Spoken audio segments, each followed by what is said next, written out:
Hi Beth, how are you today? I'm good. How are you? I'm doing good. Before we start, I want to go over a few confidentiality things real quick. Okay. Everything that you say to me here is private under a few circumstances. The first would be danger to self and danger to others. That is danger to yourself or danger to another person. Does that make sense? Yes. This also goes for a situation where I believe that there is elderly person or a child or a vulnerable adult who is in danger. Okay. None of that here. Okay.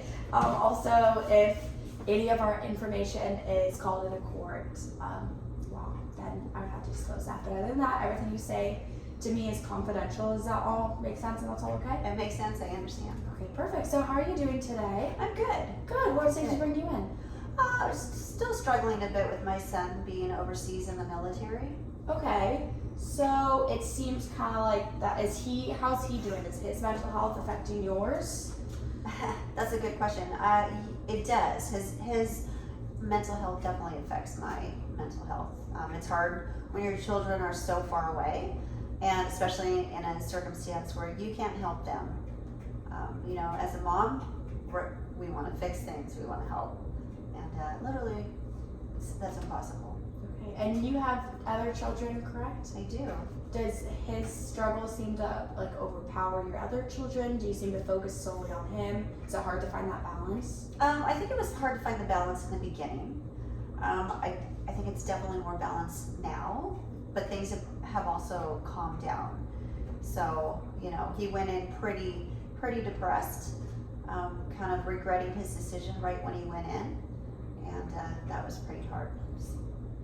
Hearing him, as your mother, your baby is so far away, and knowing that he's struggling and knowing there's nothing you can do, that can be a lot to hear. And it's good to see that you have found that balance of making sure that your family that's here with you is still getting the love and attention you need while you care for your son in every way that you can. Right.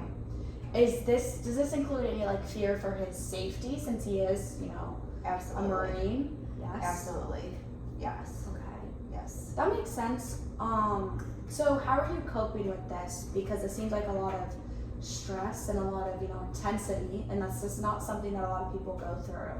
Yes. I think a lot of breathing techniques have helped. I did a little bit of EMDR in the very beginning, and that did help. I was actually waking up in a panic at night, and so that was helpful. That doesn't happen anymore. Also, I think just really there's been some books that have helped, and really exercise and ultimately giving it to God. It's really good that you have, on your own found these coping strategies and these techniques that you can use to help, you have your own time away, because obviously, busy mom with everything going on and a whole family here at home and crazy kids. So it's good that you've been able to, kind of detach yourself a little bit when needed and focus on you and be able to, make sure that you are okay, because that's also extremely important. Do you have any cultural values that have affected this? Is there any standards or stigma around your son being in the military that has made it harder for you? In the very beginning, actually there was. I think when everybody was all the kids were graduating, and a lot of kids going off to college, and having one of the only children going off to the military. And of course it puts a stigma that we may be, MAGA people or right wing, and that's not the case at all. This going into the military was his decision. I don't think he was ready to go to college at the time. He didn't want to take a gap year. He felt like that decision was right for him at the time. Nobody else in our, we're not a military family. He pulled us into a military world, and I'm proud of him.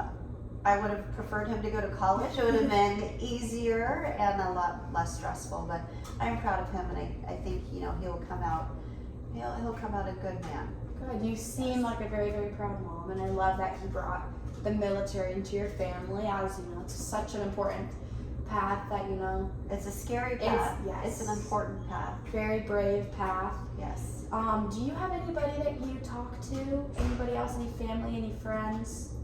I have an aunt that I do enjoy talking to. It's hard to talk to other people that don't have military children. They don't understand. You know, I find it kind of funny when my friends are like, oh, you know, my son is so far away, he's out at college, he's down in Tucson at U of A, and it's like, my son is in the Philippines, in the jungle, living in a tent, I don't know where he is. So it's a little hard to talk to people that they don't understand. It seems like it can be hard for people to relate to you almost. It is. And they try to sympathize with you, and it's just not the same. Right, and I appreciate it. Yeah. But I do value, you know, I did find a lot of comfort with Facebook moms. There's military moms, there's Marine moms, there's Hawaii Marine moms. Those Facebook pages in the very beginning were crucial, you know, to trying to find him and connect with other moms that feeling the same way, and also getting to know some of the parents of his military friends that have been helpful. So there is a community out there, and you just have to find it. That's really good that you were able to find that, you know, along with having your coping mechanisms and finding some people who, even if it's just, you know, some random strangers on the internet, that you were able to relate to them, and they can, you know, you can help comfort each other knowing that you're both going through the same thing. So I want to thank you for coming in today and talking to me about this. You know, a lot of stress and overwhelming feelings of having to deal with something that's not very typical, as well as, you know, managing everyday life at home. That's very important. I appreciate you sharing your cultural values as well and how that played in. I think next time, you know, we can discuss some more coping mechanisms and finding ways to handle, you know, the distance between the two of you. So thank you. You're welcome. Thanks for having me.